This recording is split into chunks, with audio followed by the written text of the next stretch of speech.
Vamos a otras informaciones. Senadores llegaron a un acuerdo para el financiamiento de campañas de cara al plebiscito. El proyecto ahora pasará a ser revisado en la Cámara de Diputados y Diputadas a pocos días ya de que comience el periodo de propaganda. Para analizar este tema y también la decisión que se había adoptado hasta el día viernes, al menos, de llevar un candidato único a la primera vuelta presidencial en el Frente Amplio, estamos con Gael Yeomans, diputada y presidenta de Convergencia Social. Muchísimas gracias, diputada, por estar con nosotros. Muy buen día. Gracias, Carla. Buen día. Bien, partamos con el financiamiento, la propaganda, todo lo que va a venir de cara a un plebiscito que está ahí a la vuelta de la esquina. Quedan prácticamente 2 meses. ¿A usted le gusta cómo salió el acuerdo desde el Senado, ahora que se va a tener que discutir también en la Cámara Baja? Bueno, sí, la verdad es que en esta materia igual se han generado los diálogos con anterioridad. El CERVEL ha citado a los partidos políticos para poder conversar estos puntos, y en eso yo espero que la legislación pueda estar aprobada en lo pronto en la Cámara de Diputados. Para eso se está generando una sesión especial durante esta semana y poder contar con esa legislación para el plebiscito. Lo importante es que podamos garantizar que el compromiso de la fecha del 25 de octubre para poder realizar el plebiscito se cumpla, y se cumpla en las condiciones que generen mayor participación y que podamos realmente tener un plebiscito que cumpla con los estándares de transparencia que exige también nuestra democracia. Ya, ahora todo eso por ahora es una intención, porque vamos a ver cómo va a ser en los próximos días, pero hasta ahora el plebiscito va y por lo tanto va la campaña y va también el financiamiento. Entiendo que queda un límite de gasto electoral de 2.100 millones por cada una de las opciones plebiscitadas. ¿Le parece bien? Algunos decían que era una suma muy alta, otros también dicen que es raro que no se tome la cantidad de partidos que están por cada una de las opciones, que sea parejo en definitiva. ¿Usted está contenta con esta fórmula? Bueno, se podría haber llegado a una solución distinta, a lo mejor bajar en los términos del gasto, ¿cierto?, total respecto al financiamiento. Yo creo que eso es discutible, pero lamentablemente estamos con los tiempos muy encima, y creo que lo importante era poder tener una legislación que estableciera por lo menos los marcos, ¿cierto?, máximos y mínimos, y creo que en eso se avanza con esta legislación. Yo espero por lo mismo que pueda cursarse rápidamente y poder tener por lo menos ese criterio. O sea, yo en ese entendido me parece que en términos generales le falta en esta discusión sobre las elecciones, no solamente respecto a este plebiscito, sino que en general respecto a todos los procesos eleccionarios, una discusión sobre financiamiento que nos fije criterios que realmente a mí me parece que podrían ser mucho mejor de los que tenemos hoy día. Pero en estos términos al menos, y viendo el apuro que se requiere tener una legislación, yo prefiero contar con una que no, ¿cierto? Y que se alargue esta espera cuando tenemos temas tan pendientes respecto al mismo desarrollo del plebiscito, como tiene que ver con su seguridad y con otras medidas que también ha estado conversando el CERVEL con otras organizaciones respecto al transporte, ¿cierto?, asegurar que las personas contagiadas con COVID también puedan participar. Yo creo que acá hay un sinfín de necesidades y de requisitos que tenemos que cumplir para poder llegar a la fecha. ¿No se está como discutiendo todo esto muy encima? Usted me dice, llegamos encima del plazo de la propaganda, por ejemplo. ¿Por qué no se hizo antes? ¿O es que en el fondo la contingencia de otras materias, el 10% y otras cosas, ha ido como comiéndose la discusión parlamentaria? No, para ser sincera y sinceros, acá hay una demora por parte del gobierno. El CERVEL presentó las propuestas en un tiempo que era mucho más razonable que estar discutiéndolo ahora a último momento, ¿cierto? Yo creo que en esto hay responsabilidades, pero bueno, más allá de eso hay que tener la disposición de poder contar con estos marcos. Yo al menos creo que frente a eso yo esperaría o hubiera esperado que el gobierno tuviera mayor celeridad, no solamente respecto al financiamiento, sino que decía también respecto a las otras medidas que fueron alertadas, además, no solamente por el CERVEL, como decía, sino que también por otras organizaciones, el Colegio Médico, también fundaciones, instituciones, espacio público dentro de ellas, que también habían señalado ciertas recomendaciones y que finalmente, claro, a esta altura es difícil generar un diálogo más profundo al respecto. Y yo hubiera esperado que se hubiera dado así, con responsabilidad, pero lamentablemente no lo fue. Diputada, hoy día en la encuesta CADEM veía algunos datos que decían que sobre el 60% de las personas tiene resuelto participar en el plebiscito. O sea, mayoritariamente tengo la impresión, a raíz de esta y otras encuestas, que es apreciado poder tener un proceso de decisión donde la gente se pueda involucrar. Pero de la misma manera había un 42% que prefería postergarlo hasta que la situación sanitaria fuera la pertinente para realizar algo de esta naturaleza. Está absolutamente descartado que el plebiscito se corra. ¿Hasta cuándo llega el límite para tomar una última decisión? Porque la verdad es que también esa incertidumbre pudiera conspirar en contra del proceso. La gracia sería que todos nos sintamos súper seguros al momento de tener que ir a votar. De todas formas, o sea, ahí me parece que las instituciones del Estado, tanto el gobierno, el Congreso, el CERVEL, tenemos que trabajar para dar esa seguridad. Es uno de los procesos más importantes que tenemos de los últimos años. Es un proceso histórico este plebiscito. Y por lo mismo, como se quiere también participar por parte de la ciudadanía, producto también de la crisis social y política que estamos viviendo, tenemos que dar garantía de ello. Y en esos mismos términos se han presentado propuestas, tenemos que mostrar disposición y en eso también una de las propuestas, por ejemplo, es poder contar con fiscalizadores que se hagan cargo, ¿cierto?, de la situación sanitaria, de velar por la situación sanitaria durante el mismo plebiscito. Eso entre otras medidas que ya han habido bastante. Nosotros presentamos 12 medidas por parte del Frente Amplio también para que fueran consideradas y así otros partidos, ¿cierto?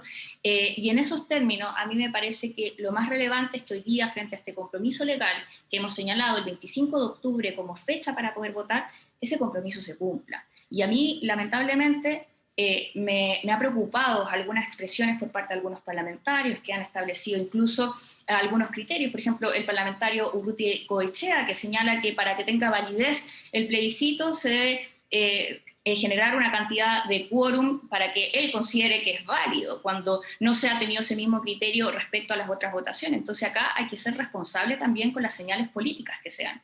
Ciertos sectores de la derecha no lo han tenido y sectores del rechazo tampoco, que han puesto en duda el plebiscito. Sí, ahora, más allá de del factor ideológico que puede haber en planteamientos de ese tipo, también me parece que es bien pertinente al menos hacerse la pregunta, por eso le quiero preguntar a usted la respuesta, de si no le preocupa que pudiera haber una baja participación a raíz de lo que estamos viviendo y si esa baja participación no podría dificultar el que efectivamente tengamos, si es que se redacta y si es que se aprueba, una nueva constitución que sea lo más consensuada, lo más sustentable, lo más la casa de todos de alguna manera, y no sé si eso se puede hacer con baja participación.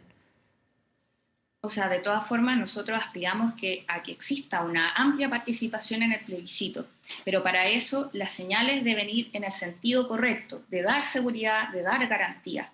Y en eso hay responsabilidades. Por eso estoy señalando que a mí me parece que las señales por parte de algunos sectores son preocupantes, porque más allá de una opinión, ¿cierto?, si está a favor del apruebo o del rechazo, lo que tenemos que garantizar es que las visiones sobre el país, sobre la Constitución, se puedan ver reflejadas en ese plebiscito con una participación mayoritaria. Algunos al parecer le temen por la postura que han adoptado, ¿cierto? Al parecer a algunos sectores que están por el rechazo prefieren que este plebiscito tenga una menor participación porque les preocupa que finalmente exista una posición mayoritaria, bien expresiva de lo que quiere la sociedad por el apruebo y por la Convención Constitucional. Entonces, cuando uno ve eso detrás, esas intenciones, obviamente que hay que dejar en claro que la señal por parte del Estado a que el 25 de octubre el plebiscito va y que se van a garantizar las condiciones sanitarias para que sea con seguridad.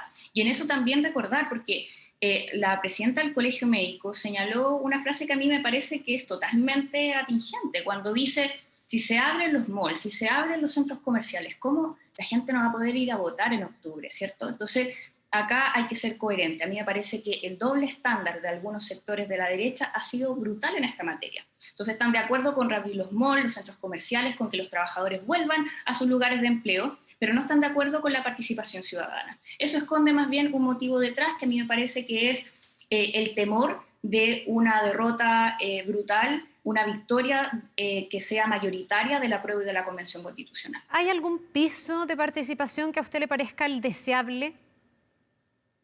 Bueno, siempre hemos esperado que durante este tiempo, ¿cierto?, en donde hemos visto otros procesos electorales que no tienen una alta participación por parte de la población, que con este plebiscito hay una distancia, ¿cierto? Yo espero que más del 70% de la población pueda participar, que tenga la esperanza de hacer un cambio en Chile y que para eso pueda expresarse también dentro del plebiscito. Obviamente que hay que ver cuáles van a ser finalmente como la forma en que se pueda expresar esa participación, y ahí simplemente es una proyección, una aspiración que yo espero que pueda ser incluso mucho más allá de ella. ¿Cómo van a ser las campañas esta vez, pensando también en el aspecto sanitario? Hubo una gira hace poco por parte de algunos parlamentarios del rechazo, algunos cuestionaban si es que eso estaba permitido, si no estaba permitido. ¿Esos límites están claros? ¿Está bien rayada la cancha respecto de lo que se puede y lo que no se puede hacer? Bueno, eso de hecho ha sido parte de las largas conversaciones que hemos tenido en las jornadas. Hoy día mismo sigue existiendo también un espacio de conversación, de diálogo entre los partidos políticos, el CERVEL, y yo espero que se cumplan las medidas y las condiciones establecidas. Por ahora, a mí me parece que hay medidas sanitarias sumamente claras y que espero que todos los comandos las cumplan, porque también si queremos garantizar un proceso participativo, obviamente que tenemos que ponernos a disposición de cumplir las medidas que por lo menos hasta ahora están establecidas. Y a mí me parece que faltan algunas. Yo esperaría, por ejemplo, que exista un transporte gratuito durante esa jornada y que también se permitan mayores grados de publicidad, de propaganda durante este tiempo, ¿cierto? Que la propaganda de la franja que es gratuita en la televisión también pueda ser en otros medios de comunicación como en las radios o incluso en los medios escritos. Esas propuestas se han hecho llegar al CERVEL y yo espero que sean consideradas. Diputada, quiero llevarla a otro tema bien polémico dentro del Frente Amplio, porque el viernes conocimos una decisión que incluso quedó plasmada en un documento donde se decía que para la primera vuelta presidencial, ya estamos hablando de las próximas elecciones, van a llevar candidato único. Todo esto generó una serie de reproches porque otros esperaban que el Frente Amplio se pusiera también en la disposición de poder competir en unas primarias, por ejemplo, con el resto de la oposición y poder dar ahí como una señal unitaria, y se leyó como todo lo contrario. ¿Qué es lo concreto hasta ahora? Porque después también hubo una especie de marcha atrás, de decir, bueno, en realidad no era tan así, pero lo cierto es que ese documento lo hemos podido leer en varios lados y ustedes hablaban de un candidato único. Sí, bueno, para ser transparente, sí, para ser transparente la decisión en esa jornada del Frente Amplio, lo primero que debo decir es que decidimos que vamos a enfocar todo nuestro esfuerzo a 2 días de que empiecen las campañas por el plebiscito el plebiscito, a ganar la Convención Constitucional y el apruebo. Eso en primer lugar van a estar nuestro esfuerzo en ello porque creemos que es el proceso más importante. Luego el 25 de octubre vendrán las discusiones que también son relevantes obviamente para el país. Nosotros desde el Frente Amplio, y lo digo como alguien que ha estado en la presidencia de Convergencia Social, en la Mesa Nacional del Frente Amplio, y como diputada y participé en esa jornada, tenemos una aspiración de poder articular las fuerzas transformadoras en pos de que se represente esa visión del Chile que despertó tanto en el proceso constituyente y, por cierto, también en un próximo gobierno, que permita concretar esas aspiraciones que se van a expresar en la nueva Constitución. Pero de todas formas, en ese debate, yo al menos tengo que decirlo, esas son las definiciones que hemos adoptado durante la jornada del Frente Amplio. Respecto a las primarias, al proceso electoral mismo, la verdad es que yo al menos también no comparto esa suerte de ansiedad por definir primero los nombres, las candidaturas o el mecanismo a elegir antes que el proyecto país que queremos presentar. Y de hecho, en la jornada del Frente Amplio lo que le pusimos prioridad es a ese proyecto país, para ser súper transparente. Eso fue lo que discutimos. Pero, perdón, diputada, es que no me quedó claro, porque en el fondo la pregunta es que ¿ya decidieron que van a llevar un candidato propio o se van a poner al servicio con otros partidos de la oposición, por ejemplo, para tener un periodo de, no sé, primarias y poder llevar un candidato que represente a todo el bloque opositor?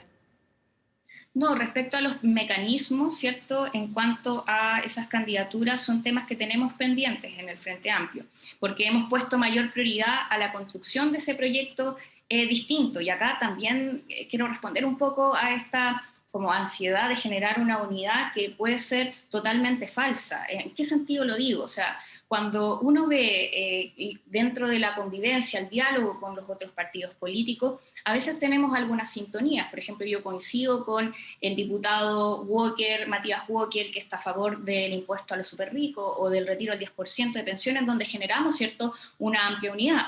pero tengo una distancia profunda con la democracia cristiana, que en 2018 votó, incluso hubieron diputados que votaron el 98% de los proyectos de ley a favor del gobierno. O sea, hay una diferencia, hay una distancia con los otros sectores de la oposición. O sea, ¿usted ve difícil poder tener un candidato que represente desde el Frente Amplio, pasando por el Partido Comunista, Socialista, PPD, hasta la democracia cristiana? ¿Usted eso lo ve difícil? O sea, lo que no veo que sea posible es que estén los tiempos para cheques en blanco. Y hoy día creo que no están pidiendo un cheque en blanco, simplemente generar una unidad electoral sin unidad de fondo. Hay que hacerse cargo de la historia, además.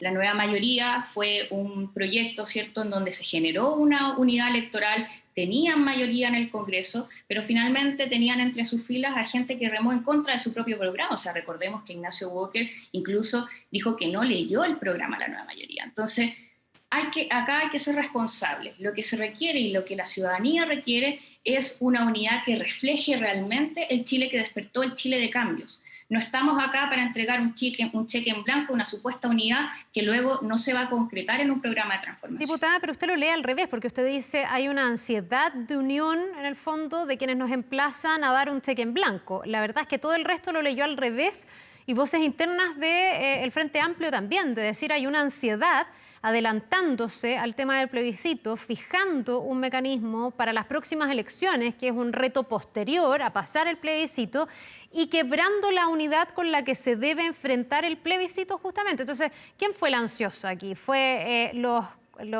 que están en la oposición y que son, en el fondo, socios, compañeros, no sé, algunas veces y donde hay ciertas sintonías? ¿O ha sido el Frente Amplio que se adelanta y en visión de muchos dentro, a destiempo sale a decir esto del candidato propio? No, acá por eso mismo quiero transparentar que en el Frente Amplio no hemos decidido sobre los mecanismos ni tampoco respecto a si vamos a tener ese documento no vale, porque ese documento existe, ¿no? Ese documento es un comunicado de prensa, pero que simplemente acá lo que refleja nuestra discusión es nuestra disposición a encontrar y poder articular esas mayorías transformadoras en pos del plebiscito. Esa es nuestra definición principal y por eso luego también aclaramos ese punto distintos dirigentes y dirigentes del Frente. O sea, ¿fue un error, cree usted, decir que van a llevar candidato propio? O sea, por ahora nosotros sí queremos obviamente ser partícipe, llevar una candidatura presidencial, es parte de nuestra aspiración porque consideramos que también hemos sido un aporte en poder correr los cercos, ¿cierto?, de transformación en nuestro país y creemos que tenemos una responsabilidad y un rol fundamental. Diputada, de ahí pero no a me está decir a que va a ser...